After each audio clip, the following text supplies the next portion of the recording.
평안하셨습니까? 5월 22일 목요일 매일 예배 하나님 앞에 기도함으로 시작할까요? 은혜와 사랑이 많으신 하나님, 저희를 지켜주시고 인도하여 주시니 감사합니다. 오늘도 하나님의 말씀을 마음에 담고 하루를 시작하기를 원합니다. 또 한 날을 살아가다가 오늘 이 매일 예배를 참석하는 사람들이 있다고 하면 살아온 삶을 주의 말씀을 통해 점검할 수 있는 시간이 되게 하여 주옵소서.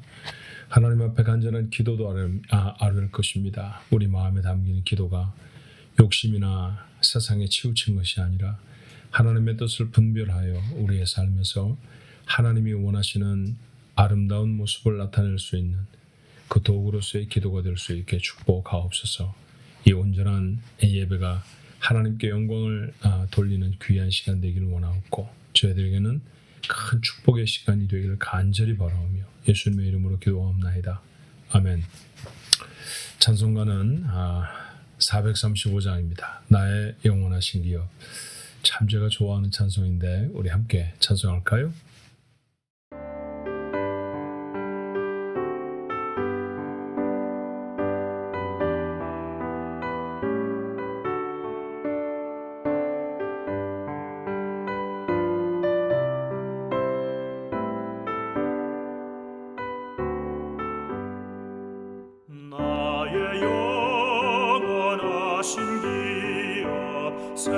생명보다 귀하다.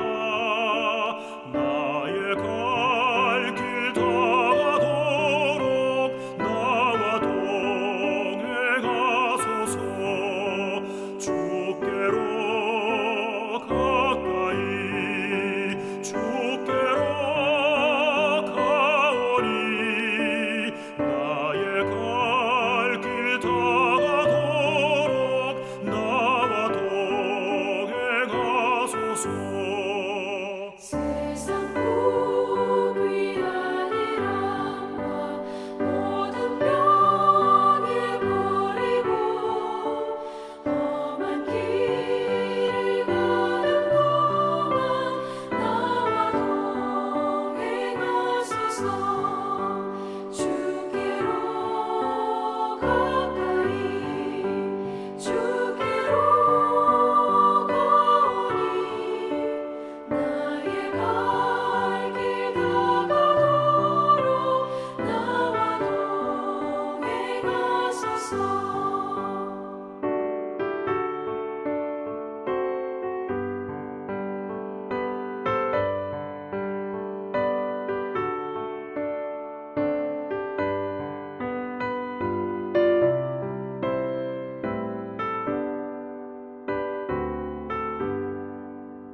어둠 몰짝 지나가며 험한 바다 건너서 천국 문에 이르도록 나와 동행하소서. 주께로 가까이 주께로 가오니 나의 갈 길 다가도록 나와 동행하소서.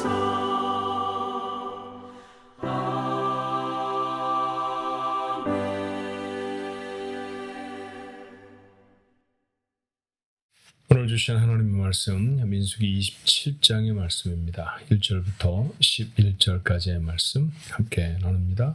민수기 27장 1절로 11절의 말씀 한 목소리로 같이 읽을까요? 요셉의 아들 므낫세 종족들에게 므낫세의 현손 마길의 증손 길르앗의 손자 헤벨의 아들 슬로보앗의 딸들이 찾아왔으니 그의 딸들의 이름은 말라와 노아와 호글라와 밀라와 디르사라. 그들이 회막문에서 모세와 제사장 엘르아살과 지휘관들과 온 회중 앞에 서서 이르되 우리 아버지가 광야에서 죽었으나 여호와를 거슬려 모인 고라의 무리에 들지 아니하고 자기 죄로 죽었고 아들이 없나이다. 어찌하여 아들이 없다고 우리 아버지의 이름이 그의 종족 중에서 삭제되리이까? 우리 아버지의 형제 중에서 우리에게 기업을 주소서 하며 모세가 그 사연을 여호와께 아뢰니라. 여호와께서 모세에게 말씀하여 이르시되 슬로브와 딸들의 말이 옳으니 너는 반드시 그들의 아버지의 형제 중에서 그들에게 기업을 주어 받게 하되 그들의 아버지의 기업을 그들에게 돌릴지니라. 너는 이스라엘 자손에게 말하여 이르기를 사람이 죽고 아들이 없으면 그의 기업을 그의 딸에게 돌릴 것이요 딸도 없으면 그의 기업을 그의 형제에게 줄 것이요 형제도 없으면 그의 기업을 그의 아버지의 형제에게 줄 것이요 그의 아버지의 형제도 없으면 그의 기업을 가장 가까운 친족에게 주어 받게 할지니라 하고 나 여호와가 너 모세에게 명령한 대로 이스라엘 자손에게 판결의 규례가 되게 할지니라. 아멘.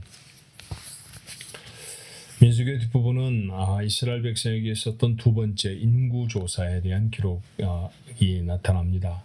자, 출애굽하여서 백성이 얼마나 되는지 첫 번째 계수했고요. 이제 다시 출애굽의 제2세대가 광야에서 일어났습니다. 그 2세대가 가나안 땅에 들어가기 전에 하나님은 그들에게 숫자가 얼마나 되는지 어떤 진영을 갖추어야 하는지에 관해서 조사하게 하십니다.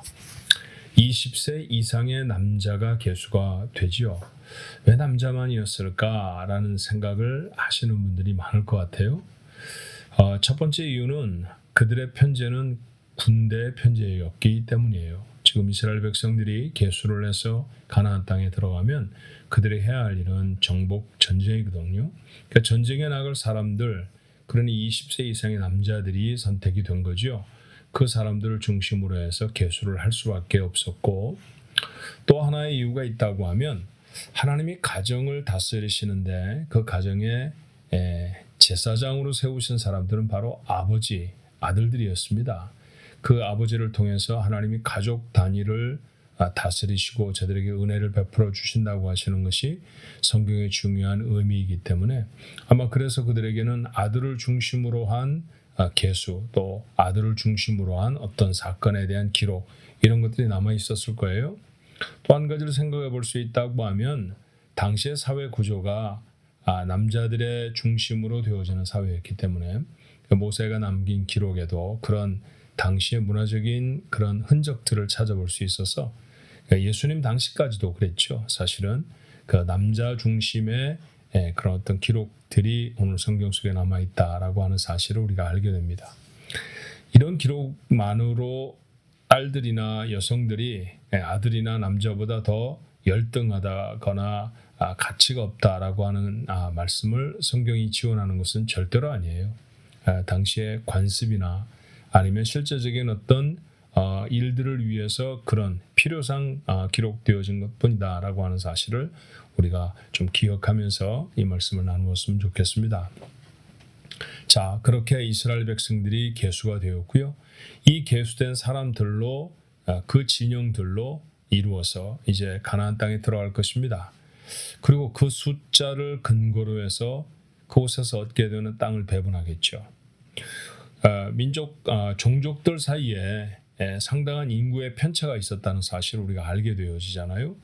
어떤 종족은 7만여 명이 되는가 하면 어떤 종족은 2, 3만 명에 불과하기도 하고 그래요. 그렇다고 하면 각각이 나누어 받아야 하는 땅의 크기도 좀 달라야겠죠. 그런 원칙을 갖기 위해서 계수를 하였습니다. 그렇다고 하면 하나님이 그들에게 주신 땅, 그것은 이스라엘 백성들에게 어떤 의미가 있었을까요? 우리가 이후에 성경을 읽어보면 확인하게 되는 것입니다만 이스라엘 백성들에게 있어서 적어도 땅이라는 것은 사고 파는 것이 아니었죠. 하나님이 그들에게 주신 선물이었습니다. 그 지파에 주신 기업이었다는 것이죠. 그러므로 대대로 그 지파에 대물림을 해야 하는 것이 바로 이 땅입니다. 어떤 경우에는 경제적인 어려움이 있을 수도 있지 않았을까요? 그랬을 때는 자기들에게 배분되어진 땅을 이웃에게 저당을 잡혀서 급한 돈을 빌려다가 그런 필요를 채울 수도 있겠죠. 그런 경우가 종종 생기긴 했습니다만 그럼에도 불구하고 50년째 되어지는 해에는 모두 다 그 땅을 돌려주어야 했습니다. 잃어버렸던 것을 되찾는 시간, 그래서 그 땅을 이스라엘 백성들은 기쁨의 해, 희년이라고 불렀죠. 자, 기쁨의 해라고 하는데 묻혀서 우리가 의미를 잊어버리고 있지는 않았는지 한번 생각해 보게 되는데, 이스라엘 백성에게 있어서 이렇게 주어진 땅이라는 것은 내 소유가 아니라 계속해서 그 종족에게 허락하신 하나님의 선물로 다음 사람들, 다음 세대에게 유전해야 한다라는 것이었죠. 오늘 본문의 말씀은 그런 배경으로 나와서 자신들의 상황을 어필했던 슬로보아스의 딸들의 이야기가 기록되어 있습니다.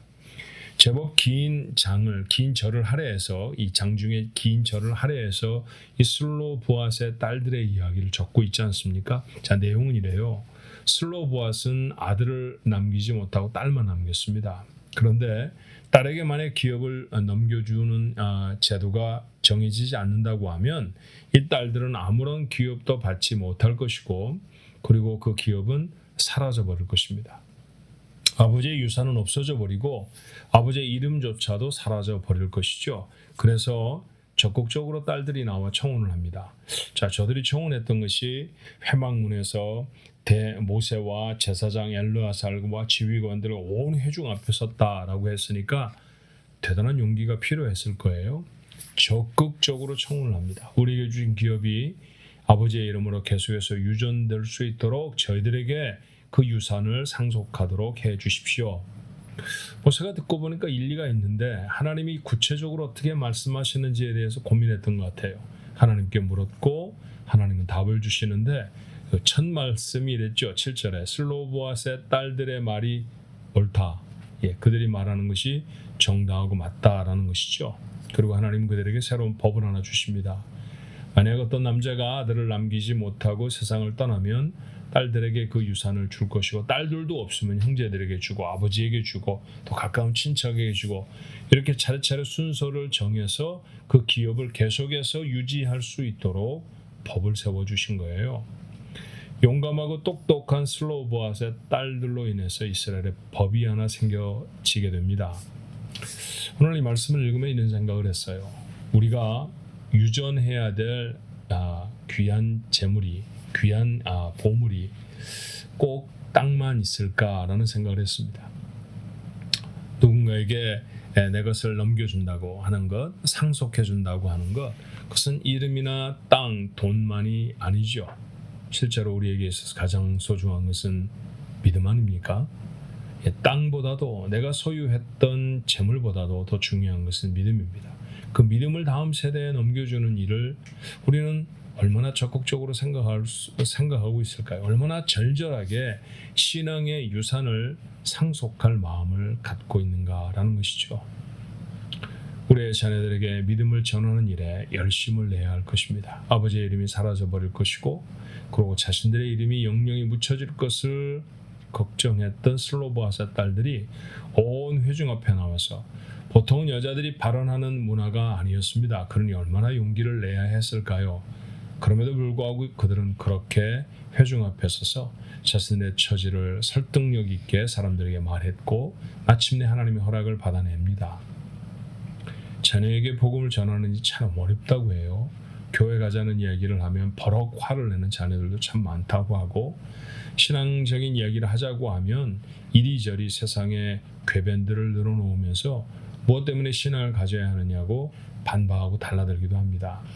자녀들이 점점 나이가 들고, 그리고 자녀들과 함께 지내는 시간들이 우리에게 꼭 필요한 그런 세대가 되어지는 분들도 많죠. 그러다 보면 자녀들과 다툼이 불편해서 신앙적인 얘기를 꺼내지 못하는 경우도 있다고 해요. 이해가 갑니다. 그러나 여러분, 오늘 슬로보아스의 이야기를 읽었던 우리들 모두의 마음에 우리가 정말로 유전하고 싶은 것이 내가 살았던 집이나 내가 가지고 있던 얼마 안 되는 예금이나 이런 것이 아니라 내 평생의 나의 삶의 근거가 되어졌던 하나님을 믿는 그 믿음이어야 한다는 사실, 이 중심이 먼저는 확실했으면 좋겠어요. 정말 무엇을 자녀들에게 넘겨주고 싶으십니까? 최근에 미국의 가장 부자였던 부자로 지금 살고 있는 빌 게이츠나 워렌 버핏 같은 사람들의 이야기가 우리들에게 조금 교훈이 되지 않나 싶어요. 그들은 자신들의 가지고 있었던 재산 거의 대부분을 95%, 99% 그렇게 말들 하더라고요. 그거 다 사회에다 환원하겠다고 말합니다. 자녀에게 유전하는 것은 그렇다고 하면 불과 5%, 1%밖에는 안 된다는 것이죠. 어떤 분은 말할지 몰라요. 그 1%, 그 5%도 수천만 달러에 이릅니다. 예, 그럴 수 있죠. 그러나 사실은 자신들이 유전받지 못하는 95%, 99%의 마음이 더 가지 않을까요? 자, 그 아버지들이 그 자녀들에게 물려주고 싶은 것은 자신들이 살아왔던 정직한 정신, 또 사회에 대한 감사, 이런 것이 되어야 한다라는 생각이죠. 그들이 가지고 있던 돈을 물려주는 것보다도 중요한 정신을 물려주려고 하는 것이 이 시대를 살아가고 있는 최고의 부자들의 생각이라고 하면 본받을 만한 것이 있지 않습니까? 정말로 우리의 자녀들에게 물려줘야 할 것은 재물이 아닙니다. 집이 아닙니다. 여러분 기억하십시오. 믿음입니다. 믿음을 물려줄 수 있어야 합니다. 그 일에 열심을 내십시다. 그 중심이 분명하다고 하면 그 간절함을 담아서 부모들이 자녀에게 기회가 되어지면 하나님의 말씀을 전하면 그 말씀들이 그 자녀들을 어느 순간인간 하나님께로 돌아오도록 그렇게 역사할 것입니다. 슬로 부앗의 딸들처럼 용기를 내야 할지도 모르죠. 예, 그 용기 하나님이 칭찬하시고 하나님이 응원하시고 하나님이 함께 하실 것입니다. 복음을 다음 세대에 물려주는 일에 교회도 여러분의 가정도 성공하게 되기를 주님의 이름으로 축원합니다. 기도하겠습니다. 은혜가 많으신 하나님, 저희들 이 땅에 살게 하시고 살아갈 수 있도록 많은 것들을 주셨습니다. 이스라엘 백성들을 가나안 땅으로 옮기셔서 저들이 살아갈 터전이 되어졌던 그런 땅을 기업으로 주셨던 것처럼 우리에게도 일할 수 있는 직장을 또는 재능을, 직업을, 이런 것들을 주셔서 평생을 살게 하지 않으셨습니까? 지금도 그렇게 살게 하십니다. 그런데 주님, 우리가 정말 자녀들에게 물려줘야 할 것이 우리가 사용하고 남은 물질일까요? 아닙니다. 우리의 평생에 우리의 생명이 되어졌던 믿음을 물려줘야 할 것입니다. 하나님, 지금도 하나님 앞에 서지 못하는 자녀들로 인해서 눈물로 기도하는 아버지 어머니들이 저희 교회에 여럿 있습니다. 저들의 간절한 기도에 응답하여 주옵시고 저들의 중심이 참으로 저들에게 중요하였던 믿음을 자녀들에게 넘겨주는 것이온즉 하나님 그 일에 성공하는 가정들이 되어지도록 축복해 주옵소서. 어느 때보다도 믿음이 경시되어지는 천박한 세상을 주님 저희들이 삽니다. 그러나 주여, 교회는 다음 세대를 포기하지 않게 하옵소서. 저들에게 복음을 전하는 일이 우리에게 꼭 필요합니다. 교회가 존재되기 위함이 여서가 아니라 우리에게 주신 그 소중한 것을 이 세상을 맡아 다시 살아가야 할 그 세대들에게 넘겨주는 일, 이것보다 중요한 일이 없기 때문이오니 하나님이 일에 실패하지 아니하는 저희 교회가 되어지도록 하나님 축복해 주옵시고 오늘도 귀한 기회를 자녀들에게 주시겠습니까? 그렇다고 하면 복음을 전할 수 있게 하시옵고 그 전해지는 복음이 저들의 마음에 큰 깨달음과 포기할 수 없고 거부할 수 없는 하나님의 부르심이 되게 하옵소서. 예수님의 이름으로 간절히 기도하옵나이다. 아멘.